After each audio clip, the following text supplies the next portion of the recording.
German military rearmament is accelerating. This time, Germany has revived the deadly conscription system, and as Germany has also started pouring an enormous amount of money into its defense budget, it is rearming at a rapid pace. Today, let's take a proper look at this topic. Let's get right into it. Germany has agreed to introduce a new military service system, which is a form of partial conscription in order to increase its troops in response to the threat from Russia. On November 13th, after months of debate, German politicians agreed on a new military service system. Let's find out what this new military service system is. According to the new system, starting next year, all 18-year-old men and women will receive a questionnaire asking about their willingness to serve in the military. Men are required to participate in the survey. From July 2027, all 18-year-old men must have a physical exam. Germany plans to expand voluntary military service, but will introduce mandatory conscription if recruitment goals aren't met. Germany's military currently has 182,000 troops. Let's determine their target number. They plan to add 20,000 troops soon and increase to 250,000-260,000 over 10 years. To boost troop numbers, the service period will be about 6 months with a monthly salary of around 4.45 million won. Extending the service period is possible, and to encourage extensions, they plan to boost troop numbers with tax benefits and subsidies. Still, most believe recruiting 20,000 more people will be difficult. In the end, Germany will likely have to reintroduce conscription to secure enough troops, essentially reviving the system. There is quite a bit of backlash against this. A Força survey found 63% of 18 to 29-year-olds opposed bringing back conscription, with anti-conscription protests also occurring in Berlin. As you might expect, some in the political sphere and civil society are strongly opposed to expanding the compulsory nature of the military system. Until the late 1980s, Germany had a military force as large as South Korea's, over 500,000 troops. Now, it has about 180,000. After the Cold War and years of peace, Germany downsized its military and troop numbers dropped too low. The German Ministry of Defense said ending conscription was a mistake. Because of this, Germany is now trying to rearm itself, and that move is quite serious. Germany has announced its intention to build the strongest military in the European Union within the next few years. Germany announced it will allocate over 126 trillion won to its military budget this year. 92% is allocated to European companies, so future wars won't disrupt weapon and supply procurement from European military factories. At the same time, Germany plans to increase its defense spending to 3.5% of its gross domestic product by 2029. Currently, it is spending about 2.4% on defense, but by 2029, it will raise it to 3.5%. This is a very rapid increase even compared to the United Kingdom and France. Germany stated it would send fighter jets into Russia's allied airspace again and would shoot down Russian jets if they violated the airspace. Surprisingly, after that, Russian fighter jets seem to start refraining from violating the airspace. We also need to pay close attention to this 3.5% of gross domestic product defense budget. If it's at the level of 3.5% of gross domestic product, it's the largest scale since 1975 in the Cold War. Additionally, the defense budget is expected to near 30% of the total budget. The German military is expanding its size like crazy. In fact, it's also worth noting that they're strengthening their military power faster than the United Kingdom and France. The United Kingdom will raise defense spending from 2.3% to 2.6% by 2027 and 3% by 2029. France announced that it will increase its current defense spending from 2% to 3% by 2030, but Germany is strengthening its defense budget and military power even faster than the United Kingdom and France. German defense firms like Rheinmetall are also benefiting significantly. I've also invested in Rheinmetall, whose stock rose almost 200% last year. The German military has been heavily ordering weapons from Rheinmetall. Currently, it's up about 48.6 billion euros compared to the same fund in 2024, with projections of new orders hitting 80 billion euros by mid-next year. As a result, German defense companies are booming for the first time in years.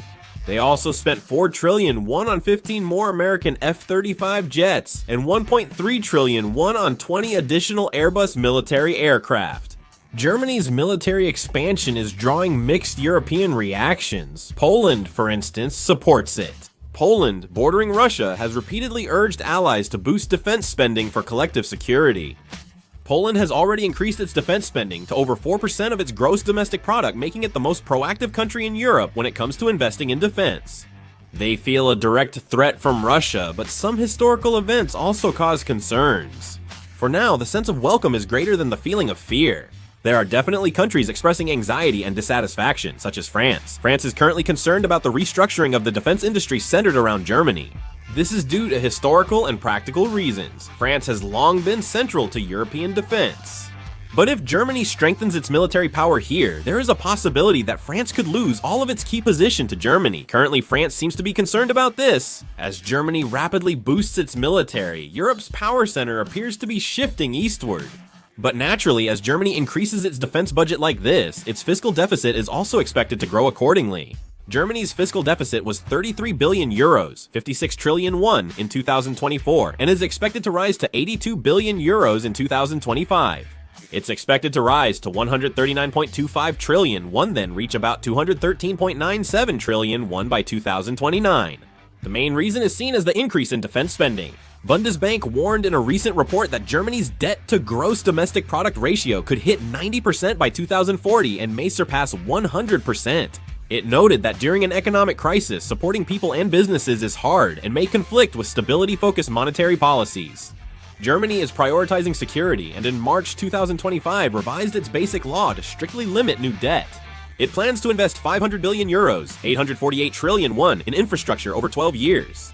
Defense spending has been decided to be virtually unlimited, which has increased concerns about fiscal soundness. The Deutsche Bundesbank said large-scale debt is understandable given infrastructure and defense needs, but should be reserved for urgent situations. Solving the fiscal deficit has become a new challenge for Germany. Of course, countries that border or are near Russia, such as Croatia, Latvia, and Serbia, are also returning to conscription one after another. The war in Ukraine has impacted all of Europe, leading the continent to focus on rearming and strengthening its military. The way the United States and NATO view Germany's rearmament can be described as a complex mix of both anticipation and anxiety. The United States has long pressured European countries to increase their defense spending, and it clearly views Germany's rapid expansion of its defense budget in a positive light. If Europe takes on more of its own security burden, the United States can reallocate resources it has deployed in various regions around the world. Both United States Republican and Democratic parties have pushed Europe to raise defense spending, so Germany's shift is viewed as America's demands finally being met. In fact, the United States Department of Defense and NATO Command have issued several official statements saying that Germany's military buildup strengthens the entire transatlantic defense. But the problem starts here. If Germany continues to build up its military at this pace, the central axis of European security will completely change. Until now, Europe's security system has basically been structured so that the United States is the ultimate guarantor. France has nuclear weapons, and the United Kingdom also has nuclear deterrence, but in reality, the core military power deterring Russia has been the United States, and the European Union's military system has also revolved around the United States. But if Germany increases its defense spending to 3 to 5% of its gross domestic product and rebuilds the largest military force in Europe, there is a possibility that the power structure, which has been solidified for 70 years since the war, could start to crack. This is what the United States is most wary of, so it welcomes Germany's assessment while monitoring it closely. Recently within NATO, the idea of re-establishing a European army has been quietly emerging. Following the war in Ukraine, calls for Europe to lessen reliance on the United States have increased, with France's push for strategic autonomy gaining renewed momentum.